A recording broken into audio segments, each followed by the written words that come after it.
Now, after a brief recovery from 12 years of civil conflict, Burundi is once again in crisis. Now, in the wake of the most recent violence surrounding President Pierre Nkurunziza's controversial and successful third-term bid, the African Union announced a 5,000-strong force to be deployed to maintain order. But then it seems they changed their mind. Now, at the African Union summit in January, they opted for a more diplomatic solution.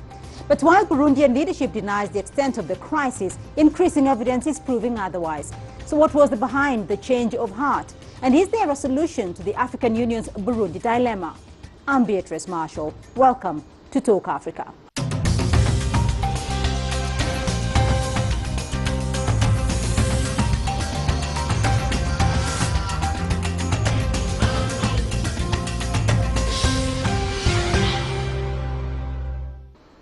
Now, the crisis currently sweeping through Burundi began in April of 2015 when President Pierre Nkurunziza announced he was running for a third term in office, which at the time was in violation of the country's constitution. A lot has happened since then, but it is safe to say that the situation has gone from bad to worse. Let's take a look back at what has led the country to this point. There is no end yet to the Burundi crisis. So intricate is the situation in Burundi that a recent summit of the African Union, the continent's foremost 54-nation bloc, had to tread carefully over the Burundi crisis. As if to emphasize the delicate nature of the conflict, the AU's Peace and Security Council announced that it would not be sending peacekeeping troops to Burundi after all, a dramatic departure from its earlier stand. It all began in April 2015 when President Pierre Nkurunziza announced that he would be vying for a third term in office. A day later, protesters poured onto the streets of Bujumbura. Burundi was quickly plunged into turmoil. Those against Nkurunziza's third-term bid termed it unconstitutional and a violation of the Arusha Peace and Reconciliation Agreement of 2005. But Nkurunziza defied all dissenting voices, including that of the African Union, to run for office. If there is a constitution, it should be respected. If there is a need to amend it, there should be consensus across the country about its amendment.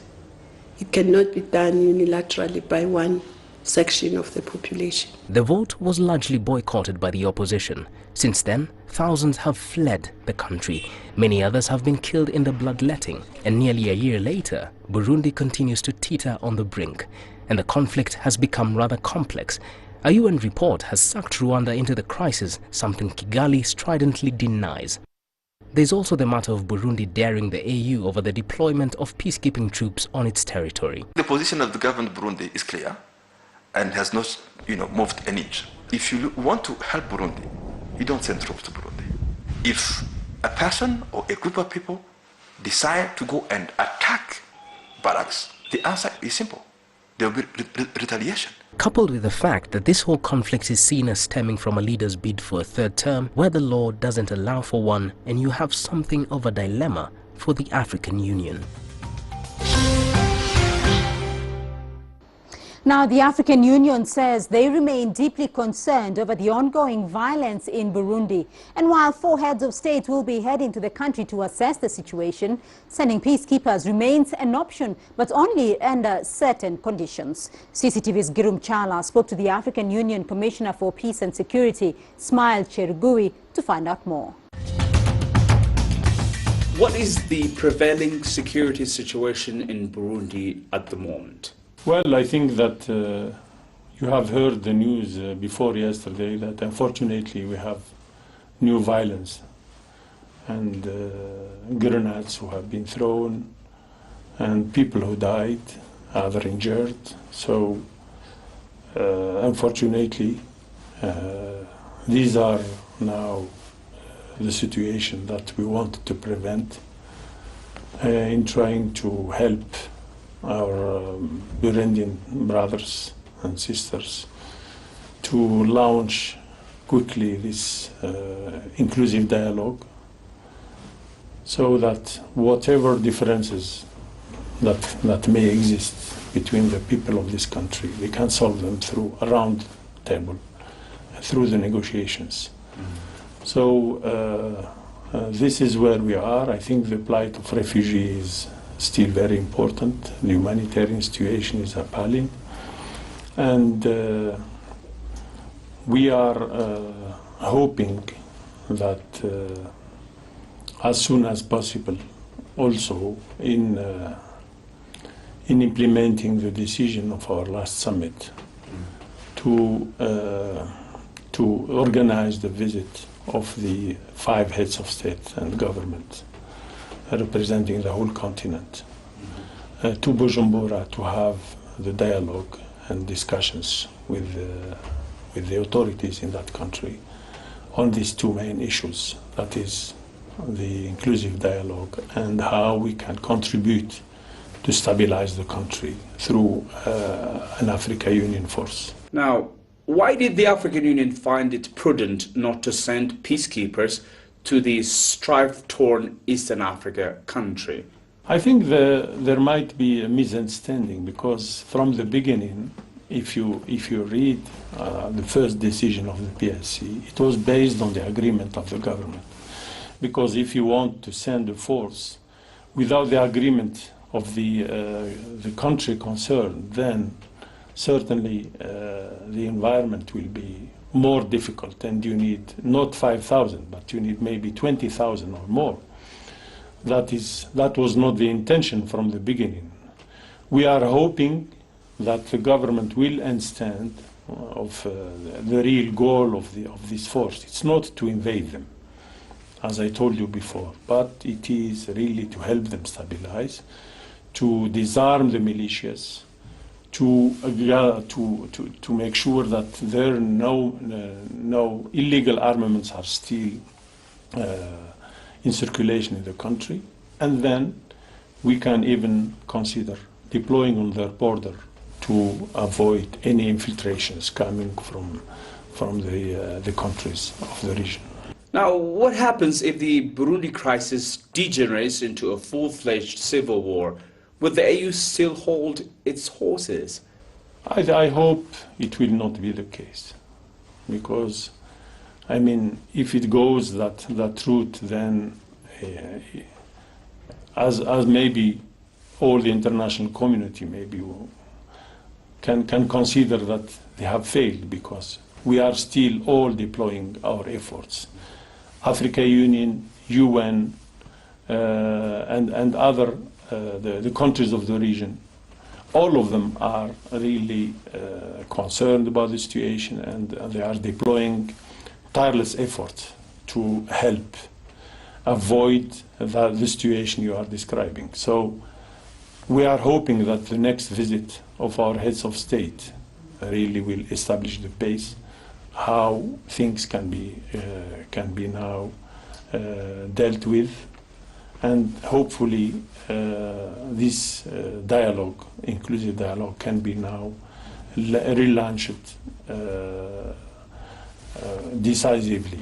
Can you comment briefly on the effectiveness of the various efforts being put in place both by the African Union and other regional actors to stem the Burundi crisis? What is sure is there is no contradiction between our efforts, the efforts of the region, and the UN. People should not say, no, the summit could not impose that force, so now UN is taking over by the next visit of the SG. This is not. I can assure you that we are working hand in hand with the East African Community member states and UN. So there are no differences in the way we are dealing with that situation, because at the end it's the same objective. We want peace and security in that country. We want Burundi to go back to its economic development. We want Burundi to continue playing its role in peacekeeping in Africa. That's the main goal of all these efforts. And I can once again assure you that there is no contradiction whatsoever between us, the East African Community member state, and the UN. We are working hand in hand together. We're going to take a short break, but when we come back, my expert guests will help unpack the African Union's Burundi dilemma. Stay with us. It's a quick decision that was taken by the AU without in-depth investigations on the ground. It is true that we've had some issues following the elections, but it was due to the people who started the problem just to convince the AU and the UN to send in foreign troops so they can set up a transitional government. So now we believe that during the meeting that took place at the PAC, we've had the opportunity to explain the reality in Burundi. We hope that this time the AU has the right information and won't fall again under the trap. That was Burundi's second deputy president, Dr. Joseph Butore, speaking at the recent African Union summit in Addis Ababa, Ethiopia. Welcome back to Talk Africa. Now, to help unpack the African Union's Burundi dilemma, I have expert guests standing by in Nairobi, political analyst Nanjala Nyabola, and in Johannesburg, Bob Wekesa. He's an Africa analyst and a postdoctoral fellow at the University of Witwatersrand. Thank you both for joining us in this discussion. Nanjala, let me start off with you, though. There are conflicting reports coming out of Burundi as to the exact scale of the conflict there. What exactly is going on there? What is the nature of that conflict? Is it just a political conflict that's gone sour? You know, for such a small country, Burundi seems to be struggling with one of the most complicated conflicts in recent years. It definitely started out as a political conflict, opposition to President Nkurunziza's third term. That was what brought people out to the streets. But it was really Nkurunziza's reaction to those protests, which were by and large very peaceful protests, that has escalated this into a very complicated scenario. So there is a strong political element. There are many people who are still resistant to his third term, which many see as unconstitutional and therefore worthy of protest. But then there's also the complicated layer in that Burundi has been struggling with ethnic conflict since independence in 1962. There are a lot of questions as to whether it will trigger off another ethnic conflict in the region, which would therefore destabilize not just Burundi, but potentially also Rwanda and the DRC, which by extension makes it a regional conflict because it brings in neighbors that are taking in refugees, neighbors that are, according to some people, actively involved. So it's really a multi-layered conflict, but the primary trigger, the thing that I think people are focused on resolving right now, is the political dimension. Bob, you're watching this though from South African, and aside from that whole regional situation, I mean, the regional alignments that this conflict might take, what are you seeing? What are you witnessing? No, I think like my colleague has mentioned, this is a really multi-layered challenge. It will appear that from 2000 and from the point when Pierre Nkurunziza came to power in the mid 2000s up to the rise in violence last year, there's an opportunity that was lost to kind of deepen the peace building within that very fractured and fragile country, a country that has remained on the fragile nations list for a long time. And indeed, it appears that the current conflict is just an explanation or an indication that the root causes of the ethnically influenced and driven conflict has never really gone away. So you want to address the issues in Burundi right now, you might want as well to go back in time and understand the root causes, because if the kinds of solutions that are being proffered right now seem to be very superficial. They just look at why Nkurunziza decided to do a third term and therefore trigger kind of opposition from within his country, and therefore lead to the current terrible situation. Nanjala, of course, everybody is wondering how Burundi has gotten to this stage where it does have the same ethnic composition as a neighboring Rwanda. Rwanda also had a referendum for a third term for President Kagame, but it hasn't had the same fallout as has happened in Burundi. The two comparisons, how does that work? Well, it's mostly personalities. Nkurunziza and Kagame are very different personalities, and I think the hold that Kagame has on the public sphere in Rwanda really does change how politics plays out in that country. Unlike Nkurunziza, Kagame has, at least on the superficial level, delivered on a lot of the development promises that he made. The Rwandan economy is growing and more people are seeing the benefits of that, and I think that factors into the calculations that people make in terms of, is this worth protesting, is this worth rising up on? Whereas in contrast, Nkurunziza has been in power in Burundi for pretty much the same amount of time and has not been able to deliver on any of the development promises that he has made. And that, I think, has led to a certain level of disenfranchisement. I think people had high hopes after the Arusha Accords in Burundi, and he has just not been able to deliver on those issues. And so it seems more of a power grab with no promise of any kind of material benefits for the broader population. Right, Bob, let's look at the current dilemma, though, for the African Union, the current dilemma for the region, the current dilemma for the region's heads of state, that of sending peacekeeping troops into Burundi. Does it warrant at the moment? No, I think it is very important that, in my view, that Burundi gets external help, because it's not being able to manage its affairs internally. And therefore, this principle of non-interference, which has been very controversial even in international space, international architecture, might have to be rethought in the case of Burundi. Don't forget that after the genocide in 1994-95 in Rwanda, one of the major fallouts was that the international community did not intervene at the right time. And the African Union's resolution in December to send a 5,000 strong force to kind of mediate in the process, provide security on the ground, stabilize the situation as political solutions are sought, might have been one that was in the right direction. However, it appears that the decision at the AU headquarters in Addis Ababa was made more by bureaucrats, by the likes of AU Commission Chair, Dlamini Zuma, but didn't have the buy-in of African leaders, right, such that when they met on 26th January, they kind of rubbished that decision. I will not be very surprised if indeed the Burundian diplomatic channels had a thing to do with this. The president might have reached out to his fellow president and says, look, you interfere in the affairs of Burundi, and next it will be you, and so forth. And in addition to that, I think the efforts of, for example, the AU mediator, who is Yoweri Museveni, haven't really come to much. The EAC hasn't done, East African Community that is, has attempted, half measures that have not really gone far.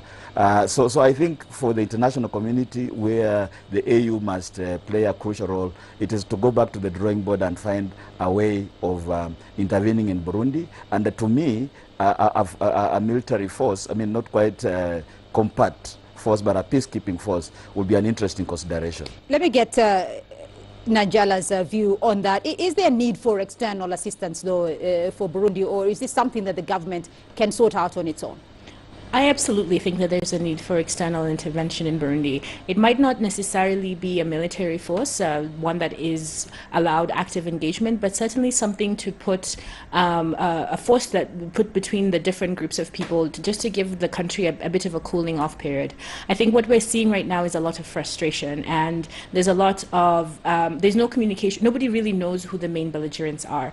From the outside in, it looks like there's a state that is actually actively persecuting its own citizens out of a panic fear of an insurgency, of some kind of armed rebellion. And in order to calm that suspicion, I think an outside force that just kind of stands in between all the different actors and says, let's have a cooling off period, let's everybody go back to the table and have a diplomatic conversation about this. I think that kind of a presence would be very helpful in terms of calming the situation in Burundi. Well, Bob, an interesting situation happened at the just concluded African Union summit, though. Burundi did make it to the Peace and Security Council there of the African Union. How much sway will they have, though, on that council? No, I think it was very interesting that Burundi was made it to the Peace and Security Council of the AU in December, at a time when they are already themselves subject of the Peace and Security Council deliberations and so forth. And I think it will appear that their presence on the Peace and Security Council might have, I'm saying this with caution, that it might have led to the AU backtracking on the initial resolution to send a peacekeeping interventionist force there. I think the fact that Burundi sits on the Peace and Security Council of the AU has great implications on the decisions that are made, because it means there's a representative there speaking for the Nkurunziza regime. In addition to that, if you look around what are the dynamics in recent times, you realize that that former former ambassador of Burundi to the AU was actually recalled to Bujumbura to serve as foreign minister. So it will appear that there's lots of emphasis on managing the AU from within Burundi itself. Now, as I mentioned earlier, it will appear that bureaucrats there's a split essentially. There are those who are of the view that the AU must continue and enforce its rules and regulations and charter, right, with regards to Burundi, because it provides a test case where the AU can say we are not the former OAU that used to be accused of being a barking dog that does not bite. But Burundi, being a small country, being a country that is relatively able to manage, is a situation. In fact, a country that has a sitting president and so forth, unlike Somalia, for example, will be a case in which the AU can actually show much more proactivity, right, and use it as a test case for future conflicts elsewhere on the continent. Nanjala, how significant though is that situation, because Burundi will be sitting on that council now for the next 2 years? How significant is this, and what will be the repercussion? For the AU, certainly this is a very, very serious issue that they will have to contend with. I think that it just shows a lack of seriousness on the part of the organization, a lack of determination to position itself as the main site where African diplomacy and African negotiation happens. For Burundi, I think it will have a mixed kind of outcome. It's important to recall that Burundi still has forces in Somalia right now, so it is, they do have soldiers that are deployed on behalf of the African Union and the AMISOM mission. And so it gives them a bit of leverage, it gives them a little bit of ground to negotiate for the kind of political room that Nkurunziza has and is protecting very vigorously. But by extension, that means that it might have very serious implications for Burundian civilians, who will obviously get caught up in the vacuum that is created. If Burundi is able to get enough room from the African Union to say, don't interfere in our domestic issues, don't interfere in what's happening in the country, which is exactly what's happening right now, what does that mean for ordinary Burundians? Does that mean we will continue to see more grenade attacks, more repercussions, more kidnappings of civil rights actors? These are important issues that I think the African Union probably should have prioritized higher in the conversation about whether or not to include Burundi on the council. Well, you have both agreed that there is need for an external intervention in Burundi. Bob, we saw intervention in Libya, but we did not see any regional intervention in South Sudan since 2013. At what point, though, does Africa feel that it is time to intervene in a conflict? Because we haven't seen that as well in Burundi, but it did happen in Libya. Right. No, I think to start with the Libya case, for example, which brings us to another possibility going forward. In Libya, the AU, at first of all was in the first place was not really very clear on what it wanted to do. On one hand, they were saying, look, let's intervene. On the other hand, they were saying, let's negotiate with Muammar Gaddafi and so forth. And this eventually led to the passing of Resolution 1973 at the UN Security Council. It appears that if the AU does not act in this case, in the case of Burundi, and if for one reason or another, the violence escalates. Right now we have about 400 people dead already, and well over close, to 300,000 people, going into refugee camps in particularly Rwanda, DRC, and Tanzania. It will become such a blight on the AU that if the UN is forced to use its charter and its rules and regulations to intervene. If the UN intervenes, then it will mean that it will be a blight on the AU to the extent that it will have failed in its mandate, especially because the AU has been looking to reinvigorate and be a force for peace on the continent. the fact that you mentioned the Sudan case, right. and it is actually also majorly a failure on the AU part, but not entirely, because we have seen the AU actually engage very vigorously in trying to bring the combatants to the table. Much of life, a lot of life has been lost, but now I think we have Riek Machar already back as the deputy president, and it seems to be, cautious optimism that there will be a healing process there. So I think the engagement of the AU will be something that people will watch very closely, but don't forget that this is a country that has faced, civil war since independence, in tandem with its neighbor Rwanda. And in the case, and in some instances, I mean, over the years, lots of lives have been lost. I mean, running into millions. If interventions are not undertaken now, and we continue seeing more and more people dying, particularly if it comes to a situation where there's almost something close to a full-blown genocide, without AU having played a role, then it will be a failure on its part. Right. Nanjala, your take, what next for Burundi if an intervention is not carried out? What are we likely to see? I think that we are likely to see what we're a continuation of what we're seeing right now. I'm reluctant to put the genocide word on the table because, as I said, I do believe that the origins of this conflict are primarily political. I think what happens next in terms of the escalation of the conflict will depend greatly on the involvement of Rwanda. I think that the East African community will also be a key determining force. If the EAC decides to be more actively seized of the situation, what happens, right now with the election in Uganda, the chief EAC negotiator Yoweri Museveni has apparently put Burundi on the back burner, so it's not really been a priority for the EAC, and it will be interesting to see if the organization can get its act together and appoint a new mediator. But I really do think that we are likely to see a continuation of this low-intensity civil war, low-intensity conflict that we've been seeing, which might seem relatively harmless in a world in which there is conflict in Syria and conflict in Libya that is killing millions by the day. But for Burundians itself, being a small nation, and for East Africa as a region, I think this is going to be a very difficult and a very potentially destabilizing situation that merits more attention, more effort, and more energies. Right, that's all we have time for this week, but thank you to my guests for their insights. In Nairobi, political analyst Nanjala Nyabola, and in Johannesburg, Bob Wekesa. He's an Africa analyst and postdoctoral fellow at the University of the Witwatersrand. Remember to join the conversation online through Facebook, Twitter and YouTube. And do join us again next week for another edition of Talk Africa. Bye-bye.